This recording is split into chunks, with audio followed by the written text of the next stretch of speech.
Essa matéria, ela é maravilhosa, de verdade. Maravilhosa. Traz muita esperança. Não é que traz nem esperança, né? Porque já tá acontecendo. Só tá contando que já tá rolando. Traz, na verdade, até inveja. Porque ainda tá longe no Brasil de ter algo assim. O Assis Moreira, jornalista da Globo, ele é correspondente do Valor Econômico em Genebra desde 2005 e já cobriu o Fórum Econômico Mundial do Klaus Schwab 28 vezes. Veja, né? Mas vamos lá.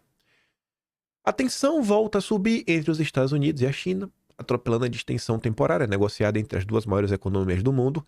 Robert Lighthier. Não sei como é que... Eu vou falar Robert Lighthier. Não é, obviamente não é Lighthier, né? Mas enfim. Que foi o arquiteto da política comercial no primeiro mandato de Trump, disse no sábado, em entrevista no Financial Times, que a noção de que você pode ter um acordo que resolva o problema entre os Estados Unidos e a China é absurda. A ideia do comunismo é dominar o mundo. Para ele, a dependência da defesa americana em relação à China para peças essenciais é um dos problemas sérios a resolver. A gente vai falar dessa entrevista também. A gente também vai falar dessa entrevista. Mas eu quero dar um break. Quantos economistas ou pessoas do mercado financeiro vocês já escutaram falando que o comunismo não tem como fazer acordo, porque o objetivo do comunismo é dominar o mundo? E falar isso para criticar a China. Quantos vocês já viram, né?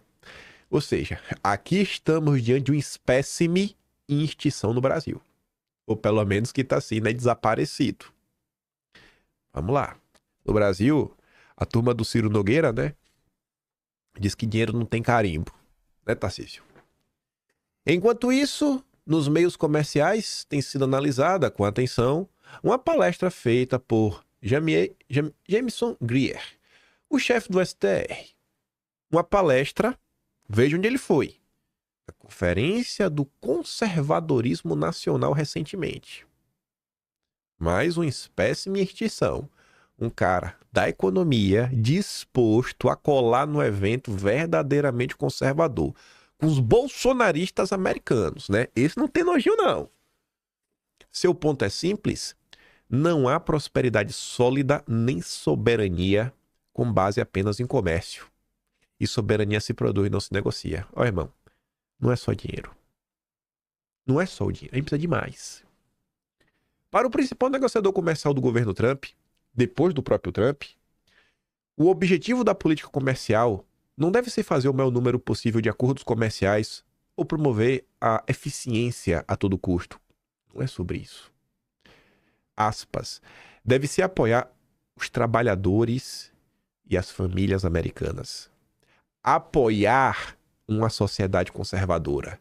Se queremos uma cultura conservadora, precisamos criar um sistema econômico conservador. E eu já tô assim que não tô me aguentando. Quero saber se ele tem um Tinder pra gente dar um match.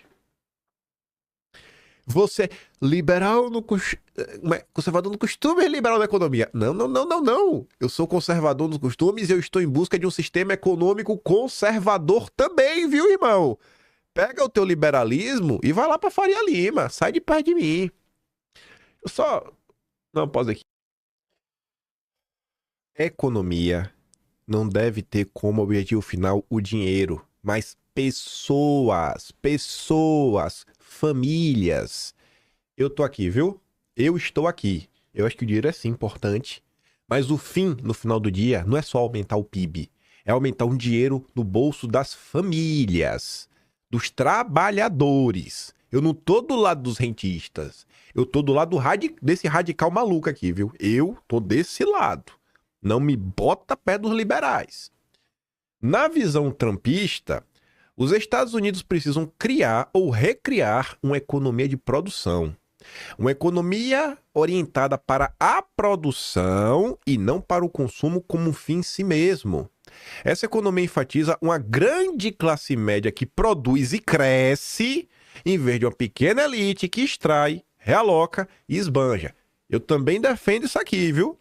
Eu não acho normal uma pessoa que coloca aí 6 milhões e 800 mil que já tem de patrimônio líquido em uma aplicação, 14% ao ano, termina o ano com 7.777.000. Ganhou 985 mil reais sem fazer nada. Esse valor eu tenho de cabeça porque foi uma postagem que eu vi no Twitter. Eu acho isso injusto. A pessoa ganhar e o seu consultor econômico, né, que deu dicas de investimento, se gabar disso na internet, que o cliente dele ganhou 985 mil reais sem fazer nada. Eu não acho que isso é saudável para uma economia. Eu não acho. Eu prefiro isso aqui, ó. Apostar em quem produz, quem trabalha, o suor. Eu sou das antigas, né? Eu não consigo compreender. Eu tô do lado aqui, ó, desse maluquinho, eu e ele, né? Simplesmente o principal negociador do governo Trump, depois do próprio Trump, né? Eu tô do lado dele, eu sou um louco. Ele não sabe de nada, né? Quem sabe aí é o café com ferry. O chefe do STR se apoia nos pais fundadores dos Estados Unidos. Diz que, no início, nossos fundadores debateram vigorosamente a ordem econômica da nova nação. E eles sabiam que outras nações não deveriam se beneficiar automaticamente do livre acesso ao nosso mercado. E ele cita quem? Os debates on the Constitution e Hamilton. Fala dele. Alexander Hamilton. Enfim, Madison e Thomas Jefferson. Ele observa que os debates entre a nação de agricultores de Thomas Jefferson e a nação de fabricantes de Alexander Hamilton resultaram em um compromisso prático. Aspas, seríamos ambos, seja através do trabalho na terra ou na fábrica, seríamos uma nação de produtores. Aspas, mesmo em seu compromisso com os pequenos agricultores, os pequenos são os meus preferidos, os jeffersonianos reconheceram a necessidade do poder industrial para manter a nossa independência. Embora valorizasse o trabalho na terra acima de tudo, Thomas Jefferson alertou contra a dependência industrial de potências estrangeiras. Nota que os hamiltonianos concordaram. Alexander Hamilton argumentou que os Estados Unidos precisavam de tarifas e política industrial para promover a manufatura. A tarifa é para quê? Para proteger a indústria nacional, porque ela tem que crescer, ela tem que ganhar gás. E ela, para ganhar gás, vai ter uma política realmente de incentivo real. E permitir que nosso jovem país se desenvolvesse sem estar sujeito à política econômica coercitiva do Império Britânico. Vocês têm noção o que é para mim ler isso? Gente, eu terminei de ler isso ontem. Quando eu terminei de gravar o vídeo, de ontem, que eu tô falando da República Velha, eu tô falando do que o Campos Salles fez com o Brasil, a sabotagem, né, de aumentar os impostos de exportação. A tarifa é para proteger o produto interno do produto externo e proteger a economia nacional. O Campos Salles colocou o imposto de exportação para desvalorizar e tornar menos competitivo a indústria nacional. Fez o oposto. E fez por quê? Porque fez um acordo exatamente com o Império Britânico, que era o Banco Rothschild.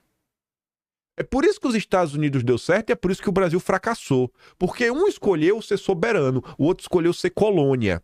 E me perdoa, o Brasil não escolheu ser colônia. Os vagabundos que deram um golpe da República que escolheram isso. O povo não escolheu nada, como o povo segue sem escolher até hoje. Porque a escolha do povo é Bolsonaro solto. Eu, por mim, botava Ciro Nogueira no lugar de Bolsonaro. Se Ciro Nogueira fosse um homem de responsabilidade, sabendo que Bolsonaro é um preso injusto, e ele com muito mais saúde que Bolsonaro, ele se entregava para ser preso no lugar de Bolsonaro. Ele deveria fazer isso. Aí eu ia começar a ter algum tipo de respeito por ele. Você tá vendo assim a diferença? O que tá lá pregando o Felipe Dávila, Brasil, ser dependente, né? Para entregar corte de gastos públicos, assim, para você, né? Pro povo, para ficar de boa aí com o Império Britânico. E a elite paulista continuar mamando. Por fim, sem brincadeira, eu terminei de gravar o vídeo ontem. Essa matéria foi publicada às 7 da manhã. Eu falei, nossa senhora, velho, como tudo faz muito sentido pra mim. Por fim, estima que essa visão foi aperfeiçoada por Henry Clay, ex-parlamentar e ex-secretário de Estado, o antigo Marco Rubio. Seu modelo único, chamado de Sistema Americano, combinava tarifas e apoio estatal à indústria com a crença no poder de um grande mercado interno livre. Protegíamos o acesso a esse mercado interno com muito cuidado, principalmente porque outras nações não faziam parte do contrato social do nosso país, a Constituição dos Estados Unidos. E assim, ó, pô, aqui, para você fazer parte, a gente tá ganhando dinheiro e o dinheiro. Mas é o seguinte, né? Você se coloca no... Pense que você por um dia tem dinheiro, porque eu tenho certeza que você faria. Se você ganhasse dinheiro, você tivesse uma empresa grande, eu tenho certeza que você faria questão de dar aquela bisoiadinha, né? Quem você está contratando e tentar contratar pessoas que defendem a liberdade. E você usar a sua empresa com certeza para defender a liberdade. Eu duvido que tu ia ficar fazendo lobby em Brasília. Eu duvido. Você, o povão brasileiro, não gosta desse tipo de safadeza, não. Pode até dar um jeitinho, uma gambiarra. Mas meio pra tirar o Estado do cangote. Mas você não ia ficar fazendo lobby. Os Estados Unidos, o patriota de lá, ele tem essa preocupação com a sociedade, o pacto social. Mas quando tu pega o chinês tá preocupado com isso? Ele tá preocupado com alguma coisa?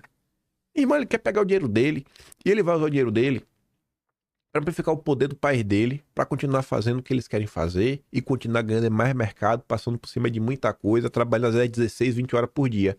E o americano fala, não, eu não quero trabalhar 16 horas por dia não, mas quem quiser trabalhar, trabalha aí. Mas eu quero ver nossa sociedade, quero que a gente trabalhe minimamente. Minha mulher, se quiser ficar em casa, fica. Se quiser trabalhar, trabalha também. Eu acho que deveria ser um direito.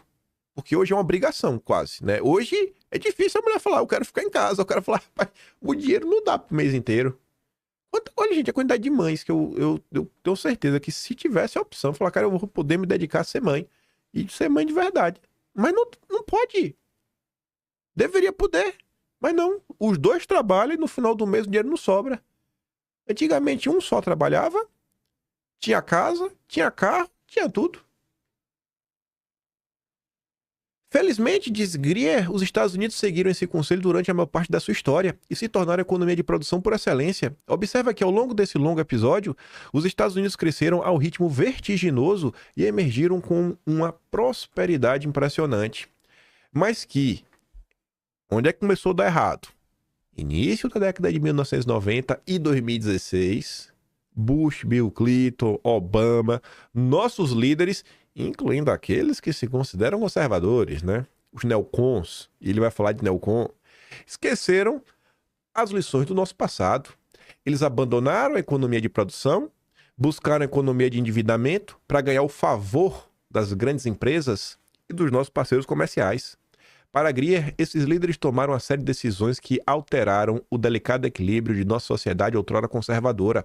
Renunciamos à nossa soberania a abrir nossas fronteiras a fluxos sem precedentes e quase limitados de mão de obra, capital, bens e serviços estrangeiros. Ele reclama que os políticos e formuladores de políticas não consideraram como essa abertura radical e hiperintegração global afetariam os trabalhadores, as famílias, as comunidades americanas. Ninguém liga. Liga se tá com dinheiro no bolso. Vende a mãe se necessário. Eles não se lembraram das palavras do presidente McKinley, que disse: o livre comércio trará descontentamento generalizado. Ele revolucionará os valores. O chefe da USTR estima que o alinhamento do Bush com o Bill Clinton sobre o livre comércio foi uma anomalia. Argumenta que o Reagan frequentemente elogiava o comércio, mas o seu pragmatismo prevaleceu quando impôs tarifas e ameaçou impor tarifas sobre importações japonesas. Nixon é famoso por impor uma tarifa global de 10%, pois o aumento das importações estava impedindo que os Estados Unidos mantivessem moeda forte o suficiente no país. E Teddy Roosevelt comentou em 1895: graças a Deus, não sou um defensor do livre comércio. Neste país, a indulgência perniciosa na doutrina do livre comércio parece inevitavelmente produzir degeneração gordurosa da fibra moral. Rapaz, eu não conheci essa fala do Roosevelt não, mas gostei, viu? Moral, não procure na Faria Lima. Ali todo mundo vende a mãe. Para Grier, pessoas como Bill Clinton prometeram que, se abríssemos o nosso mercado, todas as nações do mundo seguiriam o exemplo. Isso não aconteceu. O neoliberalismo não fez com que o mundo adotasse a economia de livre mercado, assim como o neoconservadorismo não trouxe a democracia ao Iraque ou ao Afeganistão. O neoconservadorismo, é o que chama de neocon, é basicamente o seguinte: no costumes, mantém as coisas minimamente organizadas, sabe? Não flexibiliza demais, né? Não é abertamente woke, esquerdola. E na política externa, você promove as confusões que o Bush promoveu, como foi lá no Iraque, como foi no Afeganistão, enfim. Não trouxe resultado. Destruíram o país. Foi o teatro das tesouras deles. E que, em vez de reduzir o déficit comercial, afundamos ainda mais no buraco. Precisou alguém, agora em 2025, falar o óbvio. Tudo o que está sendo feito desde lá de trás, desde 1990, que é quando começa, inclusive, o consenso de Washington. Só faltou falar o consenso de Washington. Tudo que foi feito lá estava tudo errado. Só andamos para trás. Ele reconhece que alguns países reduziram certas tarifas, mas também passaram a usar barreiras não tarifárias para acumular excedentes e riquezas às custas dos americanos comuns e da classe trabalhadora. Mais uma vez. Olha a preocupação. Gente, tu tá vendo? Ele não tá preocupado com o bilionário. Ele não tá preocupado com o multimilionário. Ele tá preocupado com os pequenos, com os trabalhadores, com as famílias.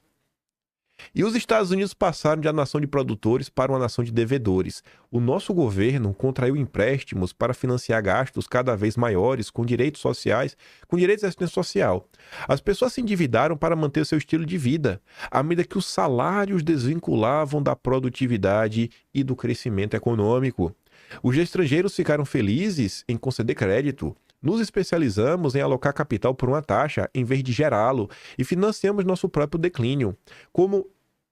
Olha para isso aqui. Isso daqui... Ó, se esse cara tivesse essa palestra no Brasil, na Faria Lima, São Paulo pegava fogo. Não tô falando pegar fogo assim, ia ficar uma agitação. Entrar em combustão mesmo. Você olhar para você ver a fumaça. Prédios iriam pegar fogo. Um economista de direita, verdadeiramente, citando passagens bíblicas. Isso aqui é surreal. Porque para essa turma, ideologia tem que ser deixada de lado. Imagina a religião. Como Esaú, no livro de Gênesis, trocamos nossa herança e sua promessa de longo prazo pela gratificação instantânea de um prato de lentilhas. E ele não parou aí não, viu? Calma que tem mais aí citação religiosa.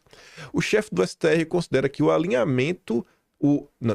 considera que, alimentando pelo bem-estar social e pelo crédito estrangeiro, o espetáculo continuou, mas a sociedade começou a se deteriorar. Para ele, as empresas ignoraram os déficits comerciais porque estavam ganhando dinheiro dos dois lados da fronteira.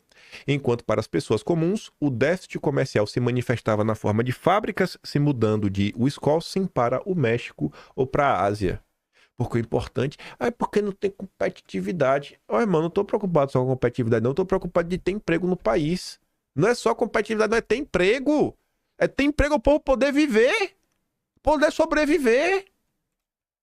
Mas falar isso no Brasil é tabu. E quem tá se lascando é tu.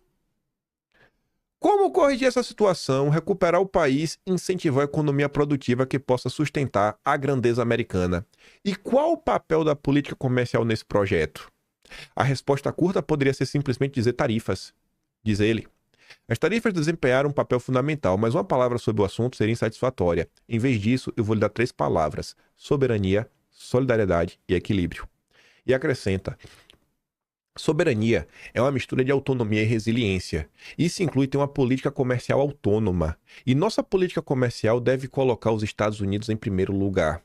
A soberania nos dá espaço político necessário para promover a solidariedade nacional.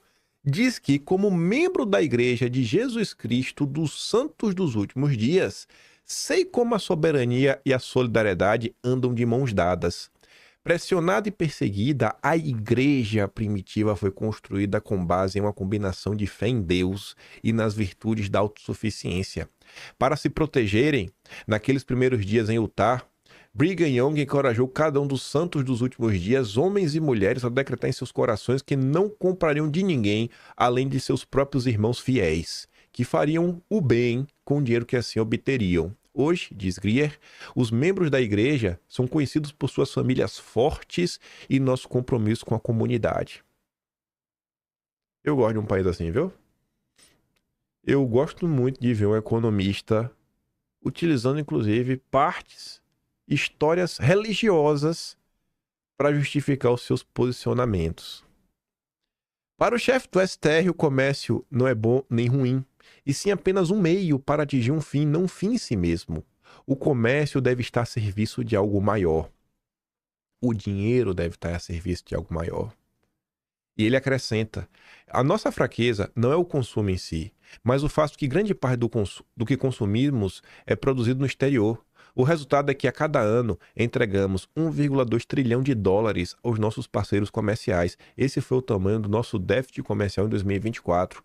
Agora, muitos desses dólares voltam, mas muitas vezes eles voltam como especulação, dívida ou aquisição de ativos nos Estados Unidos, e não como investimento produtivo ou em novos empreendimentos. Que é o quê, né? É os empresários da Faria Lima que ganham dinheiro, às vezes, nesse leve e trás de mercadoria. Aí o dinheiro que ele chega no Brasil não é para investir para produzir no Brasil, é para especular, para comprar título da dívida, é para viver de rentismo. Estamos vendendo a participação de nossos filhos no futuro de nossa economia por coisas baratas e pagamentos de executivos. Nosso vício em importações contribui para o endividamento do nosso país e isso não é sustentável. O Grier acrescenta que é por isso que Trump tomou medidas para reduzir os gastos do governo, impôs tarifas e fez acordos para lidar com a emergência nacional causada pelo déficit comercial e considera que isso já lhe trouxe resultados. Fizemos acordos com parceiros comerciais que cobram 40% do nosso comércio. Não se trata de acordos comerciais no sentido tradicional, em que eliminamos tarifas de ambos os lados. Esses países estão aceitando tarifas mais altas sobre seus produtos, ao mesmo tempo em que reduzem suas próprias barreiras tarifárias e não tarifárias. Diz que outros países estão desmantelando arbitragens trabalhistas e ambientais, investindo em novas fábricas nos Estados Unidos, comprando bilhões de dólares em produtos americanos e se alinhando conosco em questões econômicas e de segurança nacional. Considera que os Estados Unidos fizemos história no Turnberry Resort, o resort de golfe de Trump na Escócia, de acordo com a União Europeia. Desculpa, no acordo com a União Europeia. Sua interpretação é de que a União Europeia reconheceu a legitimidade de nossas preocupações e nos unimos para estabelecer as bases de uma nova ordem comercial baseada em um comércio justo e equilibrado que apoia a soberania nacional. Levará mais tempo para construir o sistema Turnberry, a formalizar suas regras e expandi-lo para cobrir o restante de nossos importantes parceiros comerciais.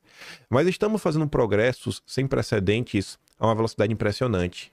Sobre a OMC, que justamente tenta reformar para se adaptar à nova realidade, GRI afirma: hoje, quando as pessoas me perguntam sobre a OMC, eu respondo: nós os temos exatamente onde queremos. A OMC está paralisada e suas regras comuns atropeladas. Diz que Trump, ao agir rapidamente em seu segundo mandato, está construindo uma economia produtiva, que apoiará os fundamentos de nossa sociedade conservadora. Nossa sociedade conservadora.